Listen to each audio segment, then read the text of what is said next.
ঢাকা শহরে ৩ কোটি মানুষের মধ্যে প্রায় 2 কোটি 60 লাখ মানুষই থাকেন ভাড়া বাসায়। জীবনমান উন্নয়নের লক্ষ্যে দেশের বিভিন্ন অঞ্চল থেকে ঢাকাগামী মানুষের যাত্রা যেন থামছেই না। আর ঢাকায় আসা মানুষের চাওয়া মনের মতো একটি থাকার জায়গা। সে চাওয়া পূরণ করতে তাদের আয়ের সিংহভাগ খরচ হয় বাড়ি ভাড়ায়। শিক্ষা, চিকিৎসা ও পরিবারের সার্বিক খরচের জন্য সীমিত আয়ে মাস চালাতে হিমশিম খেতে হয় ভাড়াটিয়াদের। আমাদের এখানে টিকে থাকাটাই কষ্ট ঢাকাতে। এখন খেয়ে পরে বেঁচে থাকা, 2 বেলা খেয়ে বাসা ভাড়া দিতে দেয়, সব টাকা চলে যায়। খাই আর না খাই, বাড়িওয়ালা আমার সময় মতো টিকিয়ে আমার বাসা ভাড়া দেওয়া লাগতেছে। সেই বাসা ভাড়া দেওয়া তারপরে আমাদের সংসার চালাইতে আমাদের খুব কষ্ট হয়। যে আয়টা কিন্তু আগেরটাই রয়ে গেছে, কিন্তু বাসা ভাড়া প্রতি বছর বেড়ে যাচ্ছে। এইখানে যে ভাড়া হওয়া উচিত তার চেয়ে অনেক বেশি হয়ে যাচ্ছে। গ্যাস, বিদ্যুৎ, পানি সহ বাসায় ঢোকা ও বেরোনোর সুযোগ সুবিধা ব্যাহত হওয়ার অভিযোগও করেন ভাড়াটিয়ারা।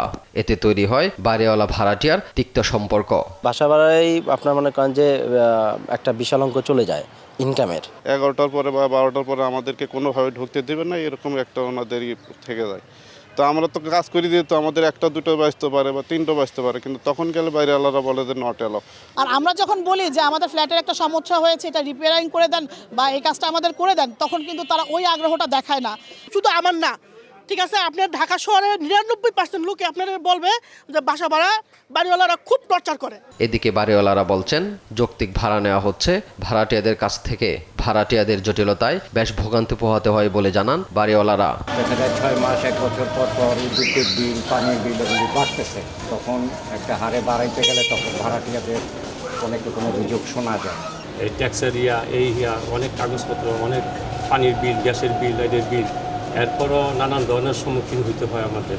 তাদের এই যে অনেক বাড়াইতে আছে, কিছু ওই যে ভাড়া দেয় না ঠিক মতো। বাড়ির খরচ আছে, বাড়ি যে করছে মনে করেন 2 কোটি টাকা বাড়ি করছে, এটা কথার কথা। 2 কোটি বাড়ি করছে, কারেন্ট বিল আছে, পানি বিল আছে, ইনকাম ট্যাক্স আছে, ওইটা আছে, ঠিক না। 27 নভেম্বর রাজধানী বাড়িওয়ালাদের সঙ্গে বৈঠক করে কোন এলাকার বাড়ি ভাড়া কেমন হবে সেবা অনুযায়ী ভাড়া নির্ধারণ ও তালিকা করে দেওয়ার কথা জানায় ঢাকা উত্তর সিটি কর্পোরেশন। সরকারের এই সিদ্ধান্ত বাড়িওয়ালা ভাড়াটিয়াদের মধ্যে সুসম্পর্ক বাড়বে বলে আশা সংশ্লিষ্টদের। AH হিমেল, দেশ টিভি, ঢাকা।